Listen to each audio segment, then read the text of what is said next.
warahmatullahi wabarakatuh. Alhamdulillahirabbil alamin wa huwa al-alim al-muallim. Asyhadu an la ilaha illallah wa asyhadu anna Muhammadan abduhu wa rasuluh. Allahumma salli wa sallim wa barik ala nabiyyina Muhammad wa ala alihi wa ashabihi wa li baitihi wa dzurriyyatihi ajma'in wa ba'd. Tema kita apa, Pak? Zikir. Ujungnya apa? Tarekat. Kita mulai dari tarekat aja ya. Tarekat itu tidak seperti yang dibayangkan orang. Harus bersuluk 40 hari, enggak mesti. Harus tutup kepala terus, enggak juga. Tarekat itu dari bahasa Arab tariqah. Apa arti tariqah? Jalan.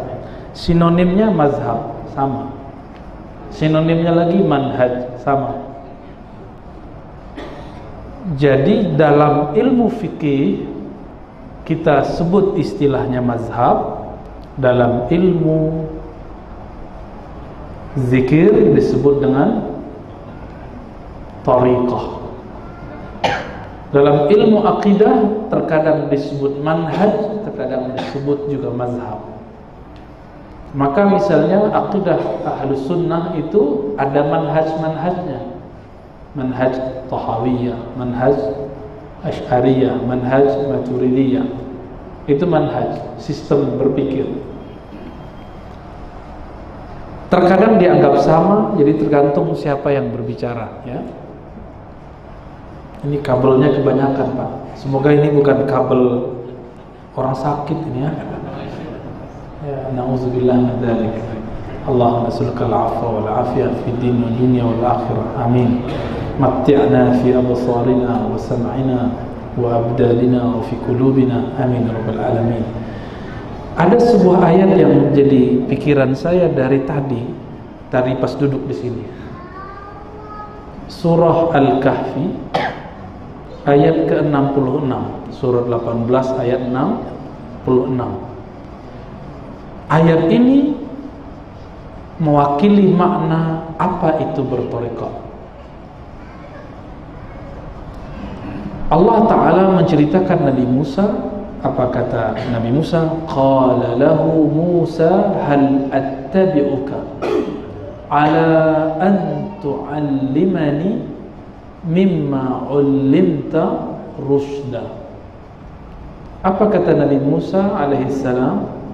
Hei Khadir, bukan Khidir ya. Khidir itu versi Indonesia. Kalau asli bahasa Arabnya Khadir.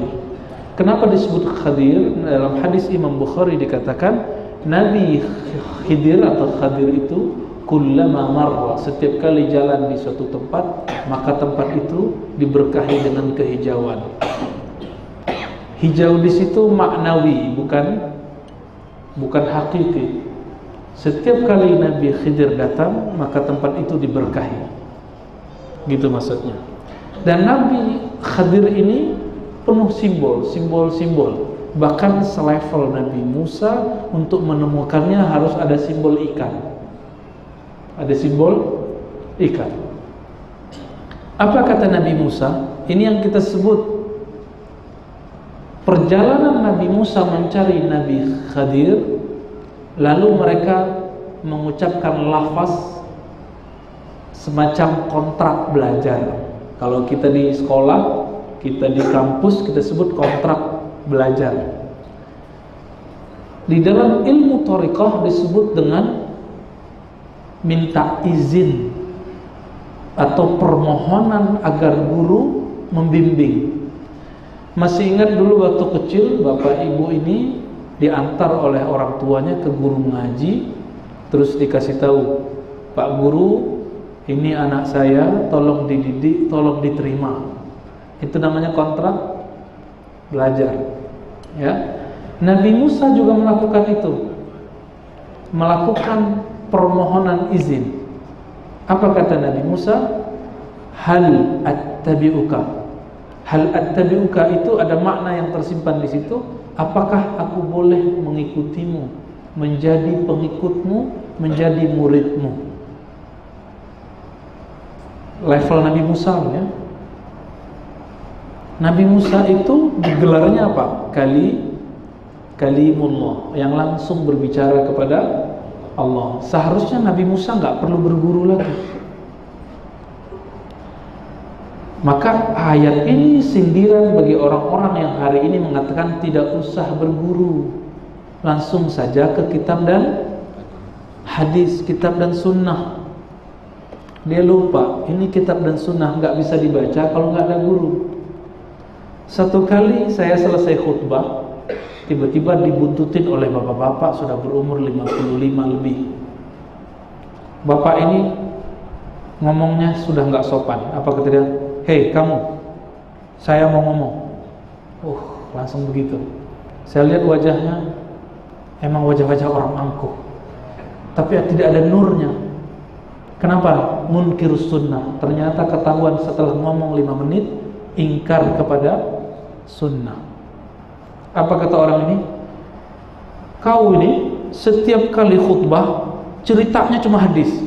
Hadis itu tidak dijamin oleh Rasulullah Allah Ta'ala. Yang dijamin cuma Al-Quran. Kalimatnya kayaknya benar.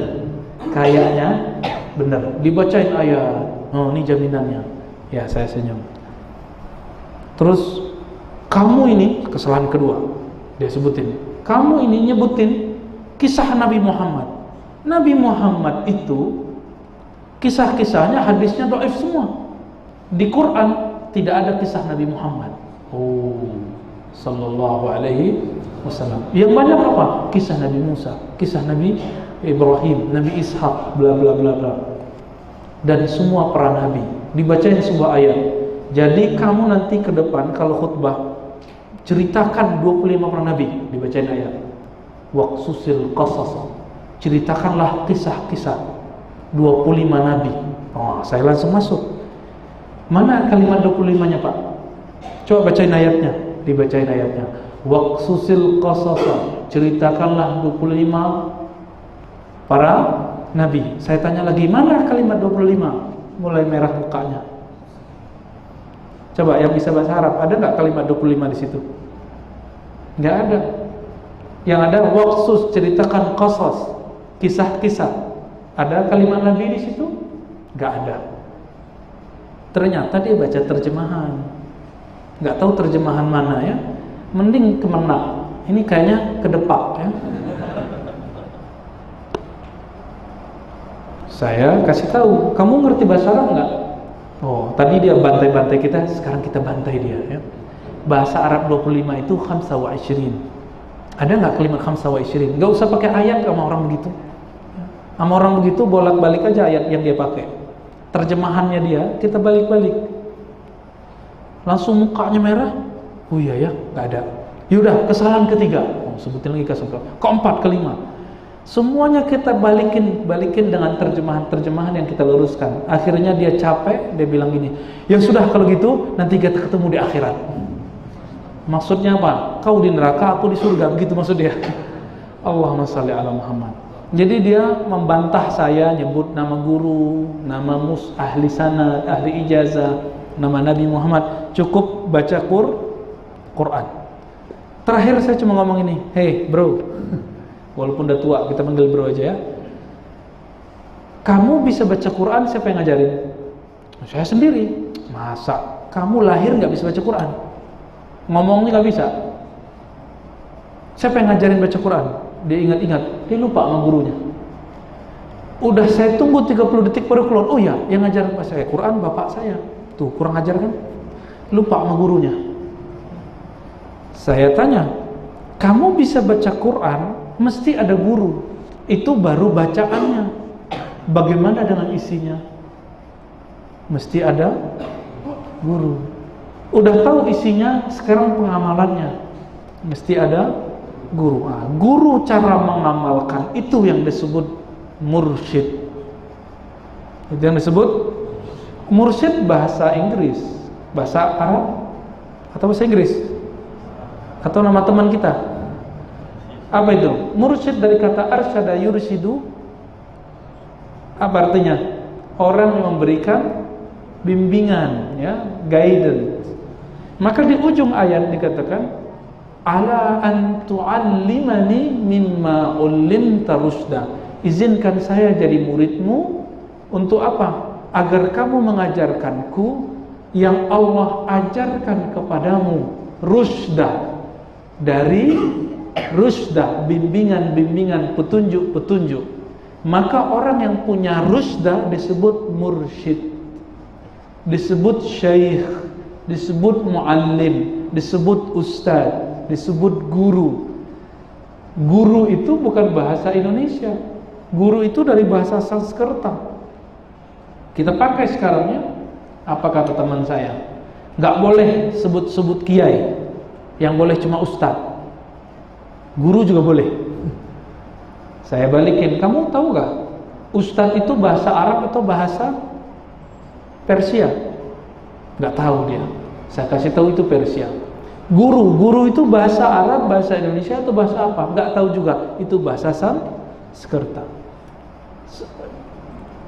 Terus kalau ada kiai bahasa mana? Kiai bahasa Jawa, iki, ya, kiai. Ya. Kalau orang di Sumatera bacanya tuan guru, tuanku, angku, buya, bukan buaya, ya. Saya takut kalau dipanggil buya aslinya. Takut ada yang melesetin jadi buaya. Auzubillah, subhanallah.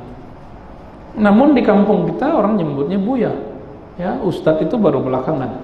Namun ustadz di luar sana, ustadz profesor. Tapi di sini yang ngajar Iqra juga disebut ustadznya, turun pangkat dia. Oke.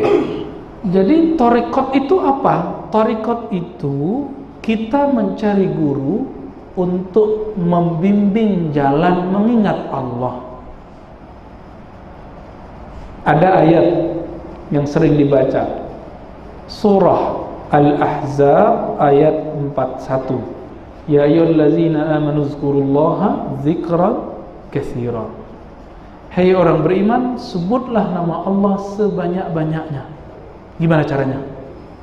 Sebutlah Allah, uzkurullah, sebutlah Allah sebanyak-banyaknya. Gimana caranya?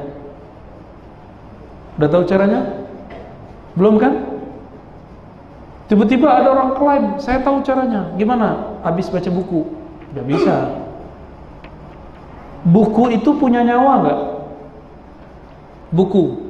Mushaf ini mulia. Tapi kalau tidak guru yang mengajarkannya, kemuliaannya tidak terasa bagi yang baca. Padahal Quran tetap mulia. Buku-buku yang tebal-tebal itu tidak ada nilainya jika tidak ada guru yang mengarahkannya. Nggak mesti diajarkan huruf per huruf, tapi dia arahkan. Berapa macam zikir? Kalimat zikir, subhanallah, alhamdulillah, Allah akbar, la ilaha illallah. Apalagi? Subuhul qudus rabbuna rabbul malaikati war ruh. Apalagi? La haula wala quwwata illa billah. Apalagi? La ilaha illallah al-malikul haqqul mubin. Bla bla bla, semuanya. Kenapa kita tidak bisa menikmatinya? Ya, nonton depan TV bisa tahan 2 jam. Sekarang pakai YouTube, nonton pakai YouTube bisa tahan lebih dari 2 jam. Udah ngantuk-ngantuk masih juga ditonton. Kenapa kita bisa? Karena tahu cara memakainya. Kenapa orang tahan baca Quran? Karena dia tahu cara membacanya. Siapa yang menunjukkan dia cara membaca? Itu yang disebut Syekhut Thariq, Syekh Thariqah, guru Thariqah.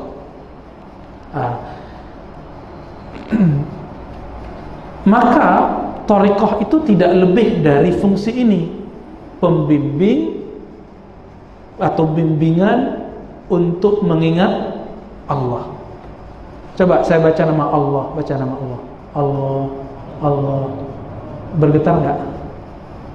Bergetar nggak? Jujur. Ada dek begitu nggak? Berdesir nggak? Enggak atau ya? Kebanyakan gitu ya. Lidahnya malu bilang enggak, tapi kepalanya udah geleng duluan. Kenapa tidak berdesir? Kenapa tidak bergetar? Karena tidak ada teknik. Nah, teknik itu disebut dengan thariqah. Cara mengingat Allah. Kalau begitu perlu nggak bertorikoh? Perlu. Mau nggak? Biasanya bilang, torikoh gila gitu ya. Dari mana ayo? Orang kalau bertorikoh sampai ke makrifat nggak perlu sholat lagi. Dari mana itu? Orang jahil begini jadi ustadz kan bahaya. Nggak ngerti apa itu torikoh, terus denger cerita dari orang. Kata orang, kalau masuk torikoh udah sampai level tinggi, nggak perlu sholat, nggak perlu syariat. Ini orang sama kayak kita yang awam, nggak ngerti apa-apa terus jadi ustadz. Maka kebodohannya dibungkus dengan dalil-dalil yang tidak cocok, seakan-akan ilmiah, lalu itu yang masuk menjadi doktrin dan kepercayaan murid-muridnya, sehingga mereka membenci ahli torikoh. Sama seperti orang yang membenci mazhab, sama seperti orang membenci akidah Asy'ariyah, karena tidak mengaji, tidak belajar ke ahlinya. Cara sholat khusyuk itu nonton video atau nonton guru. Ya kan sekarang banyak di YouTube sifat sholat Nabi, oh ditirulah gayanya. Udah dicoba 1000 kali gak khusyuk-khusyuk juga. Kenapa? Khusyuk itu nggak bisa ditransfer pakai pulsa atau pakai data. Data ini bisa dibeli, kalau data itu nggak bisa dibeli. Jadi transfer khusyuk itu ada, namanya transfer ilmu khusyuk, transfer ilmu zikir, disebut dalam istilah ilmu hadis dan ilmu tasawuf dengan talqinuz zikr. Oh Ustaz, talqin zikir kan untuk orang mati. Yang butuh talqin itu orang mati atau orang hidup? Ya. Ada hadisnya, laqinu mautakum la ilaha illallah. Ini dalil kedua bahwa wajib berguru.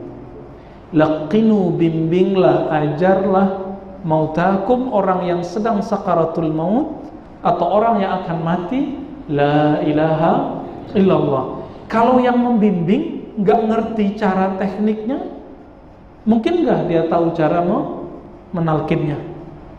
Nggak mungkin. Maka mesti dia belajar dulu cara talqin. Apa arti talqin? Membimbing kalimatullah dari lisan, dari pikiran masuk ke kalbu. Itu yang disebut talqin. Tapi kadang-kadang salah istilah, disebut baiat. Bukan, talqin beda dengan baiat. Baiat itu mengatakan sumpah, ya, saya sebagai murid gitu. Bukan, talqin itu bimbingan saja, cuma bimbingan. Siapa syekhut talqin? Siapa syekh yang mentalqin? Yang pertama kali ya Nabi Muhammad sallallahu alaihi wasallam. Nabi Muhammad sallallahu alaihi wasallam mentalqin Abu Bakar As-Siddiq di dalam Goa Thur. Talqin namanya muraqabah. Apa itu muraqabah? Merasa bersama Allah, merasa dilihat Allah. Apa yang ditalkankan, yang dibimbingkan oleh Nabi kepada Abu Bakar? Kata Nabi ke Abu Bakar, hai Abu Bakar, jika ada 2 orang, maka ketiganya Allah. Janganlah takut, janganlah sedih, janganlah merasa risau. Innallaha ma'ana, Allah bersama kita. Itu talqin itu. Bukan buah bibir, bukan. Nabi bimbing Abu Bakar yang tadinya ketakutan, gemetaran. Sebelum berangkat, Ali bin Abi Thalib pun ditalqin, sehingga Ali sanggup menggantikan tempat tidurnya Nabi. Kalau tidak ditalqin, pasti Ali bin Abi Thalib takut. Coba, ada ustadz kita mau dibunuh, terus dia bilang, siapa yang bisa gantiin saya di kamar malam ini? Pasti nggak ada yang mau. Kenapa? Teman saya Imam FPI di Sumbar, sekarang udah turun ya, dia ngeluh, Ustaz, kita sweeping nahi mungkar, semangat tuh, rame tuh, ngajian sepi, pengajian sepi, sweeping rame. Terus giliran kita sweeping lagi asik-asik, tiba-tiba ada polisi, kabur semua, kecuali saya imamnya, kecuali saya imamnya. Loh, semuanya takut, coba takut. Itu baru datang polisi, gimana kalau datang malaikat maut? Gimana kalau datang kafir Quraisy mau bunuh? Ini polisi nggak mau bunuh, cuma tangkap doang. Takut. Beraninya cuma rame-rame. Jadi dia mikir. Nah, ini evaluasi bagi teman-teman beliau ya. Akhirnya beliau turun ya, nggak jadi imam lagi sekarang. Nggak tahu jadi makmum kali ya. Kita mencintai ulama-ulama yang di FPI, tapi saya beda manhaj. Dakwah saya dakwah taklim ya. Dakwah mereka nahi mungkar. Emang harus ada yang begitu. Masa ngaji-ngaji terus nahi mungkarnya diem ya, orang yang diem dari kemungkaran disebut syaitan akhras ya, syaitan bisu. Maka perlu ada ulama-ulama yang nahi mungkar ya. Semoga Allah jaga ulama-ulama kita semua, amin. Kenapa Ali bin Abi Thalib sanggup untuk menggantikan Nabi? Ternyata sebelumnya diceritakan oleh Imam Al-Hakim, Ali bin Abi Thalib pernah diajarkan Nabi talqin la ilaha illallah. Apa kata Nabi? Hal minkum gharib, adakah di antara kamu yang gharib, orang asing, gak dikenal? Bisa ahli kitab, bisa bukan ahli kitab. Apa kata mereka? La ya Rasulullah. Lalu dikumpulkan mereka, ditutup pintu. Nah, ini dalil kalau talqin itu ada yang umum, ada yang khusus. Ini talqin khusus namanya. Dikunci pintunya, berarti talqinnya serius. Kalau talqin umum cuma ngambil berkah. Kalau talqin ini bukan hanya berkah, tapi ngambil talqin supaya masuk ke dalam jiwa, diamalkan setiap hari. Ditalqinkanlah la ilaha illallah. Kalimat la ilaha illallah mereka sudah tahu semenjak mereka Islam. Tapi kenapa sekarang perlu lagi ditalqinkan? Ini bedanya.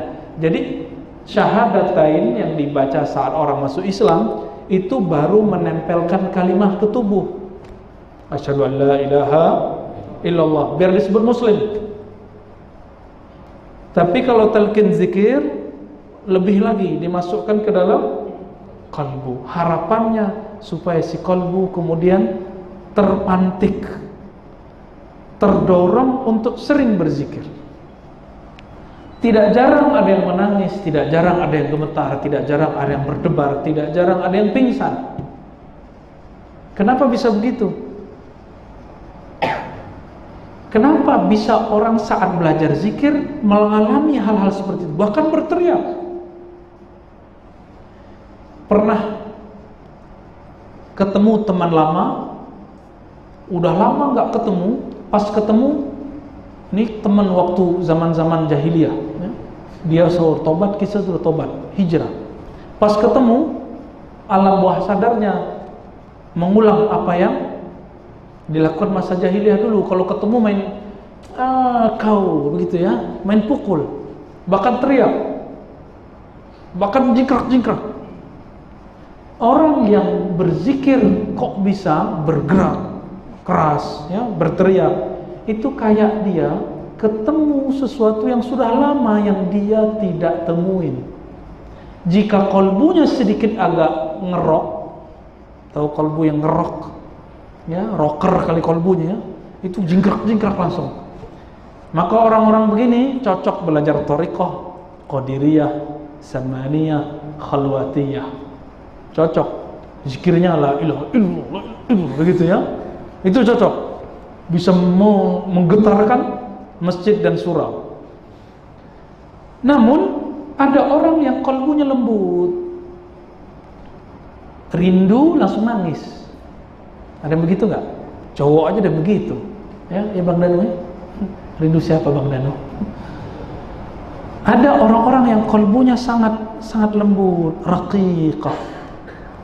Baru teringat yang dia ridui langsung nangis. Minimal nyesal, minimal pikirannya hilang, ya nggak tahu kemana disapa orang, nggak nyahut. Kita sebut fana. Apa arti fana? Dia lupa sama dirinya sendiri, sibuk dengan apa yang dia pikirkan. Makanya jika ada orang lagi zikir dipanggil dia nggak tahu, itu namanya fana, karam dalam nama Allah. Jangankan gitu, karam gini aja bisa. Teman kita nonton YouTube, mending yang ditonton Ustadz Abdul Somad atau Ar-Razi ya. Ini yang ditonton dangdut koplo. Disapa nggak nyahut-nyahut. Habis selesai ditanya, kamu dengar nggak aku panggil? Enggak. Tuh, mata ini jika sudah senang sesuatu pun menjadi tuli, budak mendadak. Apalagi kalau sudah kenal isi kalbu. Maka orang-orang ini jika bertemu hal-hal yang sudah lama dia tidak temui, dia menangis. Pernah melihat ada ibu-ibu atau kaum perempuan, gadis-gadis, mbak-mbak, udah lama tidak bertemu dengan orang yang dia sukai. Pas ketemu, anggaplah suaminya ya, udah 2 bulan gak ketemu. Pas ketemu, nangis. Kok bisa? Karena kalbunya sudah lembut, sudah tenang. Beda kalau saya ketemu abang saya. Saya kalau ketemu abang saya itu dijewer, padahal badan saya lebih gede dari dia. Ya. Ini apa? Itu langsung kadang-kadang dipukul ya. Tapi karena abang yang mukul, saya nggak balas. Coba kalau Bang Danu yang mukul, saya balas 3 kali. Jadi ada orang yang ekspresinya keras, ada yang ekspresinya lembut, ada yang terlalu lemah. Jadi tadi lembut, sekarang lemah. Orang ini jika dia ketemu sesuatu yang dia suka atau ketemu idolanya, apa yang terjadi? Pingsan. Banyak ya artis-artis didatangi oleh ada seseorang anak muda, cowok padahal, cowok, bayangin cowok, apalagi cewek. Dia senang sekali dengan salah satu artis, ikut konsernya, teriak-teriak. Gak usah sebut namanya ya, sebut aja nama Bang Adam ya. Bang Adam yang ketiga kali pingsan. Mana Bang Adamnya? Ya, saya hafal sekali orang yang berkeserban hari ini ya. Pingsan itu baru melihat makhluk bisa pingsan. Apalagi melihat nama Sang Khalik tumbuh di kalbu. Maka ada orang pingsan tak lagi sholat, ada baru ketemu Ka'bah jatuh langsung ya. Maka ada orang saat belajar zikir kemudian dia hilang sebentar, nanti balik lagi ya. Nah yang begitu-gitu kalau pakai baca buku bisa nggak? Bisa nggak? Nggak bisa ya. Di buku disebutkan zikir 100 pagi sore, dicoba-coba kok rasanya nggak nikmat. Pakai tasbihnya yang 100, baru 3 lihat, kok masih 3 sih? Kenapa? Karena nggak punya teknik, sibuk sama ngitung. Ngitung itu perlu, tapi yang di kolbu lebih perlu. Jadi, kenapa kita tidak khusyuk? Kenapa kita tidak mengerti zikir? Karena belum belajar cara teknik berzikir.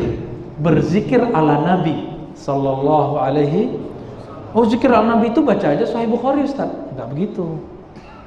Baca Sahih Bukhari, apakah yang dimaksud Bukhari itu yang kamu pahami? Belum tentu. Maka perlu sanad. Sanad talqin zikir itu ada dari gurunya mengajarkan begini terus sampai kepada Rasulullah sallallahu alaihi wasallam. Ya. Tadi Nabi Musa masih cari guru. Kalau antum bilang enggak perlu berguru, lebih pintar dari Nabi Musa. Nabi Musa itu enggak perlu guru aslinya. Karena dia bisa langsung akses wahyu ke langit. Kita sudah enggak bisa mendengar wahyu, mungkin namanya aja yang wahyu. Sorry kalau ada yang nama wahyu ya, afwan. Tuh udah nggak bisa mengakses langit, terus bilang nggak usah berguru. Kenapa? Nanti taklid, salah faham bab taklid. Nggak usah berguru, nanti sesat, salah faham bab mengenai berguru. Bukan begitu. Coba baca buku sendiri, nggak pakai guru. Nanti kalau faham, takjub ke diri sendiri. Keren, gitu. Kerennya siapa? Merasa diri keren. Maka orang-orang yang tidak mau berguru, yang bertambah dari ilmunya hanya kesombongan. Mau tambah sombong atau mau tambah tawadhu? Maka berguru. Bayangkan Nabi Musa ditanya, "Hei Musa, adakah yang lebih alim darimu?" Dia bilang tidak. Ditegur oleh Allah, masih ada hai Musa. Maka Allah kerjai Nabi Musa, tanda kutip, bukan kerjain negatif, kerjain positif. Ini sanksi untuk Nabi Musa karena mengatakan aku lebih tahu. Begitu disebutkan dalam Sahih Bukhari, ya. Sanksi bagi beliau. Akhirnya Allah katakan kamu cari gurumu, ada yang lebih alim darimu. Ketika disuruh begitu, dikasih simbol. Simbolnya nggak ada kaitannya sama Nabi Khidir. Apa itu? Ikan. Masih ingat tadi? Di mana hilangnya ikan, maka di situ ada Nabi Khidir. Emang Nabi Khidir makan ikan? Kan nggak ketahuan juga. Apa kaitannya? Yang disebut simbolis. Ilmu-ilmu simbolis, bahasa Arabnya ramziyah atau isyariyah. Maka belajar ilmu zikir itu kadang-kadang banyak simbolnya. Karena simbolnya tidak dipahami oleh orang-orang yang jahil, maka kemudian dianggaplah bertorikot itu menyusahkan diri. Padahal bukan begitu. Ya. Ilmu hadis sulit nggak? Sulit, karena nggak berguru. Ilmu qiraat, cara baca yang 7 jalur cara bacaannya, sulit nggak? Iya, karena nggak berguru. Membaca Al-Quran itu ada gurunya, guru qiraat, guru Al-Quran bersama sampai ke Rasulullah. Maka membaca isi kolbu, membaca zikir di kolbu, mesti juga ada gurunya. Berguru itu yang kita sebut berthariqah. Jadi kita sudah sepakat tadi bahwa kalau begitu yang disebut berthariqah, perlukah berthariqah? Berarti selesai pengajian kita, ya. Gimana Bapak Gurus? Mau ditambah? Jam berapa kita? Bentar lagi, ya. Oke. Lalu apa yang membedakan mazhab fikih, manhaj aqidah dengan thariqah? Yang membedakannya cuma objeknya. Fikih itu amal zahir. Tanpa guru bisakah sholat? Gak bisa. Lalu aqidah. Lalu tentang ilmu zikir. Khusyuk itu sebenarnya tidak susah. Yang bilang susah itu dipastikan belum punya guru yang mengajarkan khusyuk. Khusyuk itu nggak pakai SKS. Dia ilmu praktis. Dikatakan ini zikirnya, amalkan, nanti kamu akan khusyuk, pasti. Sama dengan orang belajar silat, disuruh dia bergerak sehari 40 kali. Kalau sudah 40 hari muncul refleks. Orang refleks itu susah atau mudah? Mudah. Zikir itu inti khusyuk. Maka orang-orang yang terbiasa berzikir, khusyuk itu refleks. Khusyuk itu refleks, mudah, nggak perlu dipejam-pejam matanya sampai berlipat, nggak perlu, ya. Tapi cukup dia santai, lalu kemudian bertakbir, udah langsung. Idza dzukirallah wajilat qulubuhum, disebut nama Allah bergetar kalbunya. Kenapa? Karena yang mengajarkannya juga bergetar kalbunya. Getaran itu mirip dengan seperti energi listrik. Energi listrik yang ada di sini, kalau di sini pakai pulsa apa kontak, Pak? Pakai pulsa. Jadi cuma pakai tek-tek gitu, ya. Mursyid ahli zikir itu cuma ngapain? Nyolokin atau hidupin kontak supaya tubuh kita yang merupakan rumah jiwa ini diterangi oleh kekuatan zikir. Jadi kerja guru ngapain? Cuma hidupin kontak. Hidupin kontak itu udah. Kalau lampunya sudah ada pasti hidup. Kalau lampunya nggak ada, beli dulu, ya, beli dulu baru aja hidup. Nah itulah problem kita, ya. Kenapa kita ilustrasikan dengan kabel listrik? Nah, ini menunjukkan kewajiban seorang guru. Jadi mursyid itu siapa? Orang yang punya silsilah keguruan sampai ke Rasulullah. Jadi dia dapat talqin dari gurunya, gurunya dari gurunya, gurunya dari gurunya. Dan dapat izin, bukan hanya talqin. Sekarang kan zamannya sudah sangat canggih. Guru harus punya nomor induk guru, dosen harus punya nomor NIDEN, nomor induk dosen. Ya enggak? Sama, zikir itu juga ada nomor induknya. Ya. Yang kita sebut ijazah kemursyidhan. Maka yang punya otoritas untuk mengajarkan zikir siapa? Syekh yang berijazah. Itu boleh ditanya, Ustaz, Buya, Syekh, kalau boleh tahu guru Buya siapa? Tahun berapa dapat ijazah? Boleh, walaupun nanti dia tersinggung ya. Itu boleh tanya begitu. Tapi cari cara nanya yang bagus supaya dia tidak tersinggung. Boleh ya? Supaya kita tidak berguru ke murid iblis, murid syaitan. Man la syaikha lahu fa syaikhuhu syaitan. Yang tidak berguru, gurunya syaitan. Nah, itu sebabnya kenapa di beberapa tarekat banyak bid'ah. Karena si guru sudah tidak berguru lagi. Ya. Jadi saya mengakui banyak tarekat bid'ah itu banyak. Tapi bukan tarekatnya sebenarnya, orang-orangnya yang bermasalah. Mandiin orang lah ya. Mandiin lawan jenis lah. Mengatakan tarekatnya paling benar lah, yang lain salah, itu ada. Sama kayak mazhab yang lagi asik sama satu mazhab mengatakan mazhab lain salah. Sama, tarekat juga ada begitu. Biasa iklan kecap. Ya. Nah, jadi terakhir, jika ingin memahami hukum Islam, belajarlah fikih kepada ahli fikih. Jangan ke ahli YouTube. Jika ingin belajar akidah, belajar ke ahli akidah. Jika ingin belajar zikir sesuai sunnah, bukan ngaku-ngaku sunnah, belajarlah kepada orang yang mempunyai sanad ijazah kepada Rasulullah sallallahu alaihi wasallam. Dan menurut saya bukan sunat, hukumnya wajib semua. Guru fikih wajib, guru akidah wajib, maka guru tasawuf juga wajib. Bukan sunat. Mau sampai mati nggak khusyuk-khusyuk, mau sampai mati kolbunya nggak bisa zikir. Kalau kita ini sakit, tubuh ini sakit, wajibkah berobat? Wajib. Kalau kolbu tidak bisa menikmati hidangan rohani, berarti kolbu itu lagi sakit.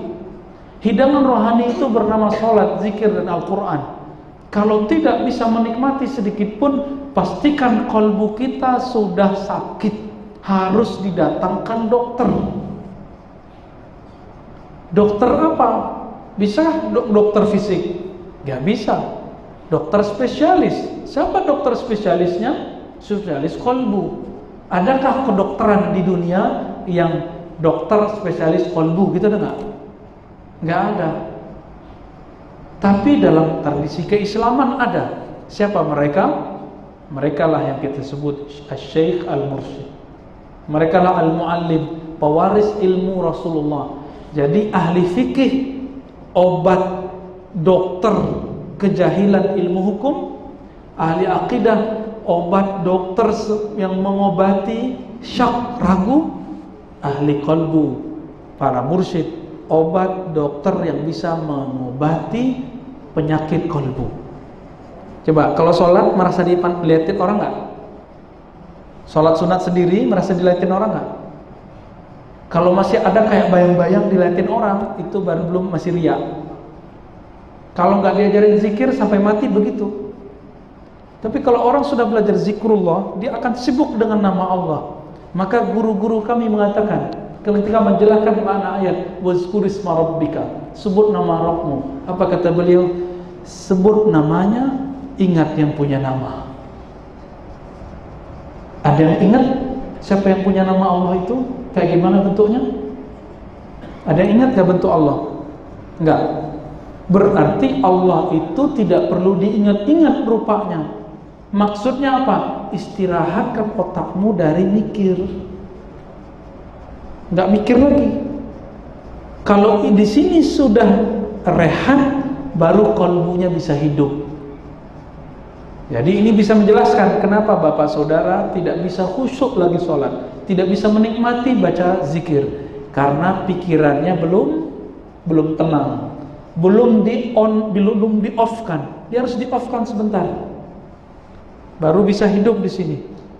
Nah, ada rumus, semakin orang sering melatih otak, pikiran, dia cerdas intelektualnya.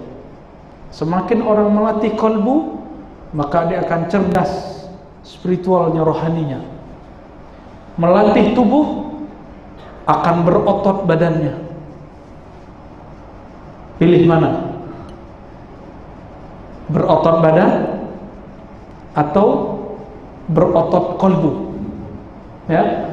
Jadi Bapak Saudara makan Allah, mari amalkan sunnah para nabi, mencari guru. Tidak hanya guru fikih, tidak hanya guru akidah, cari guru yang mengajarkan zikrullah. Bisa jadi guru zikrullah tidak bagus fikihnya, maka jangan belajar fikih ke dia. Bisa jadi guru zikrullah itu tidak bagus ilmu akidahnya, maka jangan belajar akidah kepada dia. Dan yang disebut guru yang ideal, al-mursyid al-kamil, yang ilmunya mumpuni, ilmu fikihnya oke, akidahnya mantap, zikirnya wasil ilallah, sampai kepada Allah. Jadi terakhir saya menghimbau saja, malulah kepada Nabi Musa, maka mulailah mencari ahli kalbu, supaya kalbu kita bisa berzikir seperti yang Nabi ajarkan. Ya, sudah masuk Isya? Udah? Belum? Jam yang benar yang mana nih Pak? 2 menit lagi. Kita diam aja. Saya alhamdulillah berguru zikir kepada mursyid-mursyid zikir. Jadi tidak hanya kolektor sanad-sanad hadis, saya juga kolektor ahli zikir. Ada ahli zikir, saya datang, saya belajar. Ada ahli zikir, saya datang, saya belajar. Sampai sekarang. Bahkan beberapa guru saya tidak sekolah formal, tapi dia kolbunya disekolahkan dari muda sampai sekarang. Jadi kalau di kampus ada gelar doktor, dia sudah doktor di surau. Ya, dan kita beruntung, negeri kita ini di sekitar sini ada negeri Seribu Sulu, ya, yang sekarang mau dihabis-habisin sama teman-teman kita itu, ya, dengan isu-isu yang tidak benar. Nah, kita harus cut lagi. Dalam suluk itu torikotnya adalah Naqsyabandiyah. Apa torikotnya? Torikoh Naqsyabandiyah itu ditulis oleh Imam Muhammad Al-Khani, salah satu imam hebat di Damaskus, mengatakan syarat wusul ilallah, bisa merasakan hadirnya Allah. Allah itu dekat, tapi tidak terasa dekat. Untuk merasakan dekatnya Allah itu, syarat pertamanya akidah halus sunnah, harus ikut mazhab fikih. Kalau enggak, tidak sah disebut seorang pesuluk. Begitu kata Imam Muhammad Al-Khani Ad-Dimashqi, ditulis dalam kitabnya As-Sa'adah Al-Abadiyah. Jadi jika ada orang Naqsyabandi melanggar akidah Ahlussunnah, dia sudah batal Naqsyabandiyahnya. Jika ada orang berthariqah Qadiriyah melanggar akidah Ahlussunnah, menentang 4 mazhab, maka dia sudah batal thariqahnya.